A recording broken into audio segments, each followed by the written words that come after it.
শিব ঠাকুর শুধু দেবতা নন, তিনি জীবনযাপনের সবচেয়ে বড় শিক্ষক। যে নিজের মনকে জয় করতে পারে সে পুরো পৃথিবীকে জয় করতে পারে। শিব আমাদের শেখান বাইরের যুদ্ধ নয়, আসল যুদ্ধ নিজের ভেতরে। রাগ, ভয়, লোভ এগুলো জিততে পারলেই জীবন বদলায়। নীরবতাই সবচেয়ে বড় শক্তি। শিব ধ্যানমগ্ন, চুপচাপ।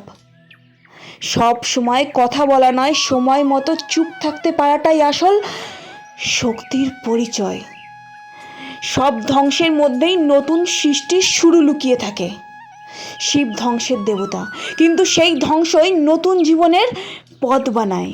জীবনের কষ্ট মানেই শেষ নয়, ওটাই নতুন শুরু। আসক্তি ছেড়ে দিতে পারলেই মুক্তি আসে। শিবের কাছে কিছু নেই, তবুও তিনি পরিপূর্ণ। বেশি আঁকড়ে ধরলে কষ্ট বাড়ে, ছাড়তে পারলেই শান্তি। যে নিজেকে চিনেছে সে ঈশ্বরকে চিনেছে। বাইরে ঈশ্বর খুঁজে লাভ নেই, নিজের আত্মাকে বোঝো। নিজের সত্যকে চেনাই আসল সাধনা।